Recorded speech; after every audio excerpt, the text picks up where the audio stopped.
마침 일요일이기 때문에 나에게는 한가한 틈이 있어서 어멈에게 그 내용을 들을 기회가 있었다.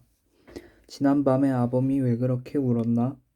하는 아내의 말에 어멈의 대답은 대강 이러하였다. 어멈이 늘 쌀을 팔러 댕겨서 저 뒤에 쌀가게 마누라를 알지요. 그 마누라가 퍽 고맙게 굴어서 이따금 앉아서 이야기도 했어요. 때때로 그 애들을 데리고 어떻게 지내나 하고 물었어요. 그럴 적마다 죽지 못해 살지요. 하고 아무 말도 아니했어요. 그랬는데 한 번은 가니까 큰 애를 누구를 주면 어떠냐고 그래요. 그래서 제가 데리고 있다가 먹이면 먹이고 죽이면 죽이고 하지 제 새끼를 어떻게 남을 줍니까?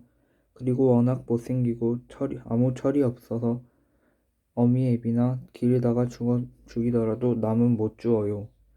남이 가져갈 게 못 됩니다. 그것을 데려가시는 댁에서 길로 무엇합니까? 돼지면 잡아먹지요. 돼지면 잡아먹지요. 하고 저는 줄 생각도 아니었어요. 그래도 마누라는 어린 것이 다 그렇지 어떤가. 어서 좋은 댁에서 달란이 보내게. 잘 길러 시집 보내주신다네.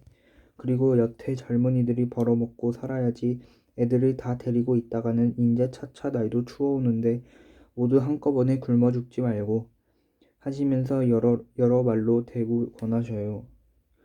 말을 들으니까 그랬으면 좋을 듯도 하기에 그럼 저희 아범 보고 말을 했지요.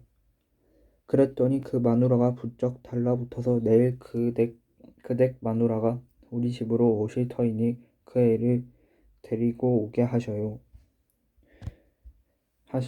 해서 저는 글쎄요 하고 돌아왔지요. 돌아와서 그날 밤엔 그젯 밤이 올시다. 그젯 밤 아니라 어제 아침이 올시다. 요새 전 정신이 하나 없어요. 그래 밤에는 들어와서 반찬 없다고 밥도 안 먹고 곤에서 쓰러져 자길래 그런 말을 못하고 어제 아침에야 그 이야기를 했지요. 그랬더니 내가 아나 임자 마음대로 하게 그려. 그러고 일어서 지게를 지고 나가 버리겠지요. 그러고는 저 혼자서 온종일 요리조리 생각을 해보았지요. 아무래나 제 자식을 남을 주고 싶지는 않지만 어떻게 합니까? 아시듯이 이제 새끼 또 하나 생깁니다. 지금도 어려운데 그렇게 둘씩 셋씩 기릅니까? 그래서 차마 발길이 안 나가는 것을 오정때가 되어서 데리고 갔지요. 짐승 같은 계집애는 아무런 것도 모르고 따라 나서요. 앞서가는 것을 뒤로 보면서 생각하니까 어째 마음이 안 됐었어요. 하면서 어멈은 울먹울먹한다. 눈물이 핑 돈다.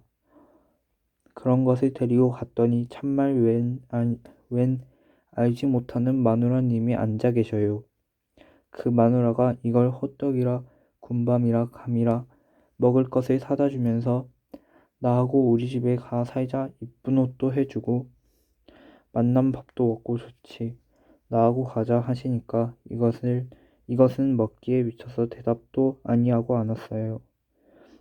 이 말을 들을 때 나는 계집애가 우리 마루 끝에 서서 우리 집 어린애가 감 먹는 것을 바라보다가 내버린 감 꼭지를 쳐다보면서 집어가지고 나가던 것이 생각났다.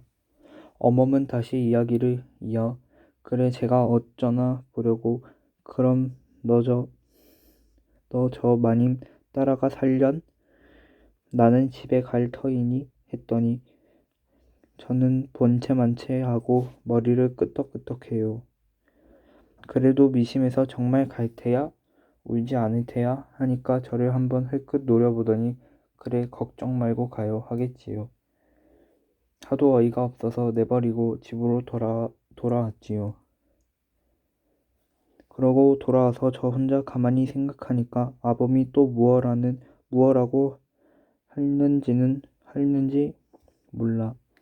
어째 안 되겠어요. 그래 바삐 아범이 일하러 댕기는 데를 찾아갔지요. 한번 보기나 하려고 정교 다리로 남대문 통으로 아무리 찾아야 있어야지요. 몇 시간을 애써 찾아댕기다가 할 수 없이 그 대구로 도로 갔지요. 갔더니 계집애도 그 마누라도 벌써 떠나가 버렸겠지요. 그 댁 마님 말씀이 저녁 6시 차에 광안지로 떠났다고 하셔요. 가시면서 보고 싶으면 설 때에나 와 살려면 농사 짓고 살라고 하셨대요. 그래 하는 수가 있습니까? 그냥 돌아왔지요. 와서 아무 생각이 없어서 아범 저녁 지어줄 생각도 아니하고 공연히 밖에 나가서 왔다 돌아댕기다가 들어왔지요. 저는 어째 눈물도 안 나요. 그러다가 밤에 아범이 들어왔기에 그 말을 했더니 아무 말도 아니하고 그렇게 통곡을 했답니다. 저녁도 안 먹고 우는 것이 가여워 좁쌀 한 줌 있던 것 끓이고 댁에서 주신 찬밥 어린 것 먹다가 남은 것을 먹으라고 했더니 그것도 아니 먹고 돌아앉아서 그렇게 울었답니다. 여북하면 제 자식을 꿈에도 보지 못하던 사람에게 주겠어요. 할 수가 없어서 그렇지요. 할 수가 없어서 그렇지요. 집에 두고 굶기는 것보다 나을까 해서 그랬지요. 아범이 본래는 저렇게 못 살지 않았답니다. 저희 아버지 살았을 때는 벼 백석이나 하고 저렇게는 못 살지 않았답니다. 저희 아버지 살았을 때는 벼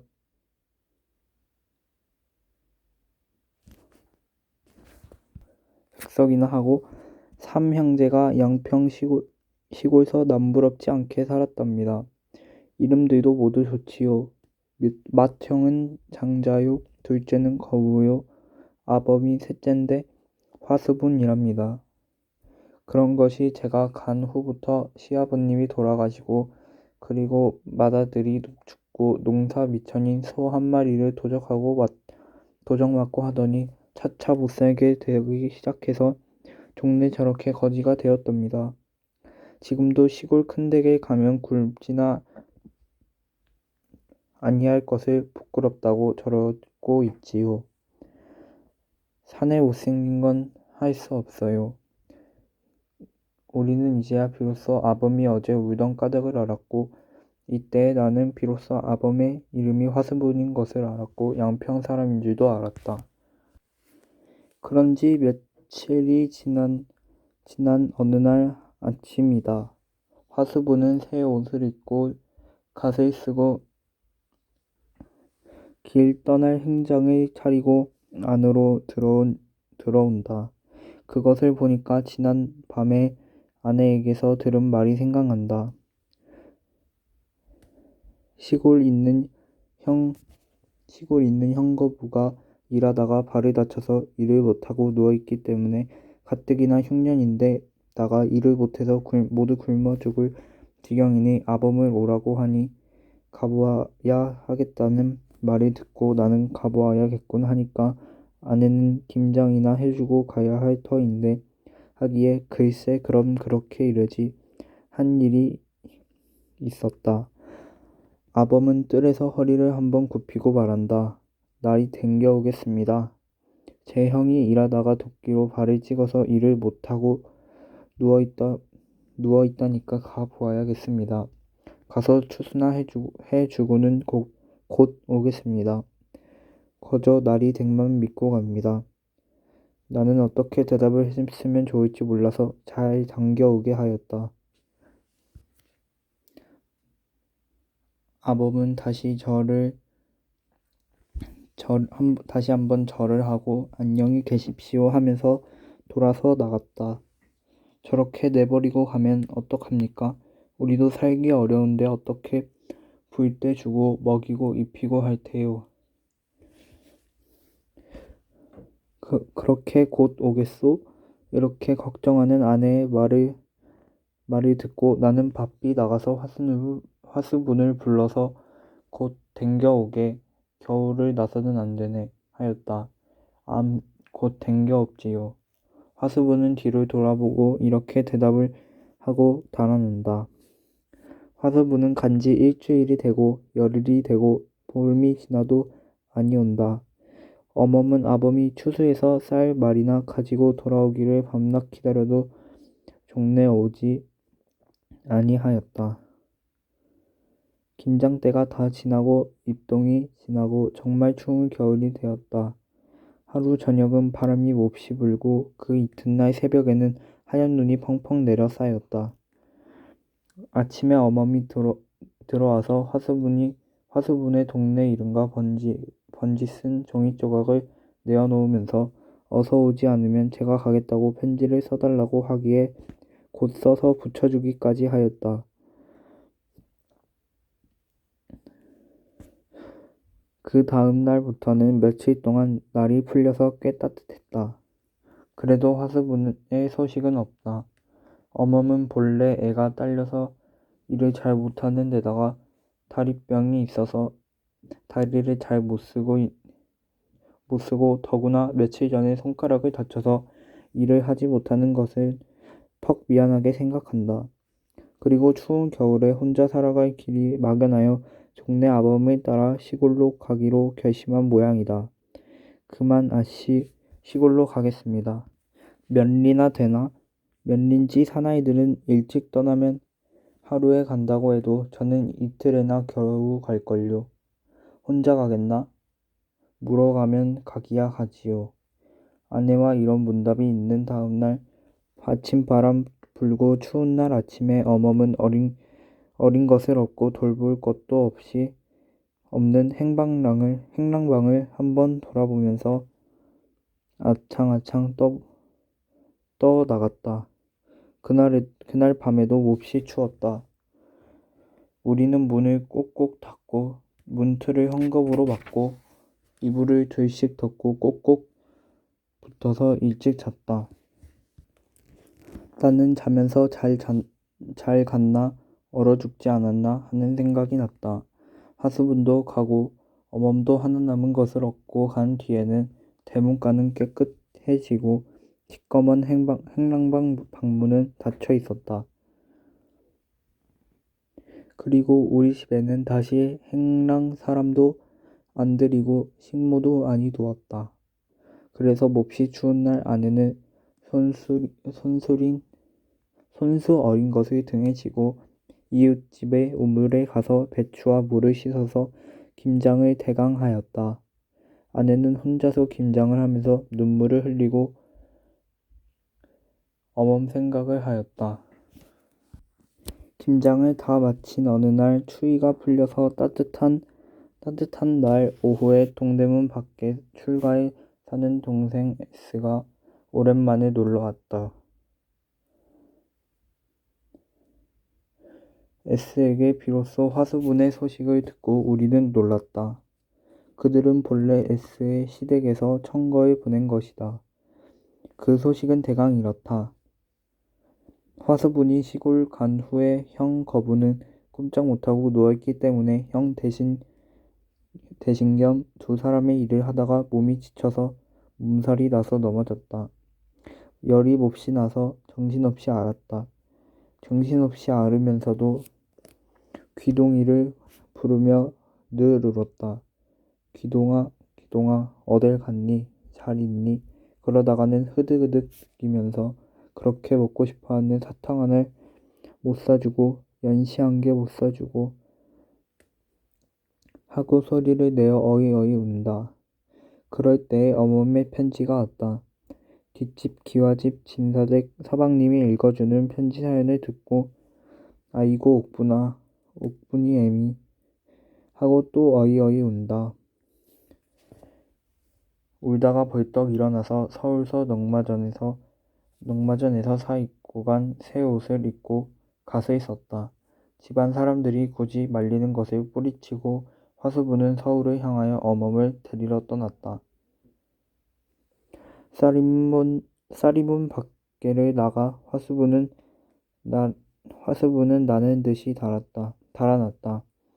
화수분은 양평에서 오정이 거의 되어서 떠나서 해적갈 즈음에서 백리를 거의 와서 어떤 높은 고개에 올라섰다. 칼날 같은 바람이 뺨을 친다.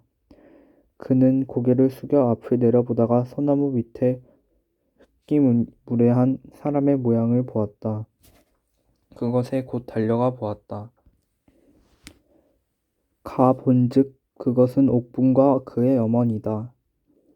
나무 밑 눈 위에 나뭇가지를 깔고 어린 것 업은 홑두더기를 쓰고 한 끝으로 어린 것을 꼭 안아가지고 웅크리고 떨고 있다. 화수분은 왁 달려들어 안았다. 어멈은 눈은 떴으나 말은 못한다. 화수분도 말은 못한다. 어린 것을 가운데 두고 껴안고 밤을 지낸 모양이다. 이튿날 아침에 나무 장사가 지나가다가 그 고개에 젊은 남녀를 껴안은 시체와 그 가운데 아직 막 자다 깨인 어린애가 등에 따뜻한 햇볕을 받고 앉아서 시체를 툭툭 치고 있는 것을 발견하여 어린 것만 소에 싣고 갔다.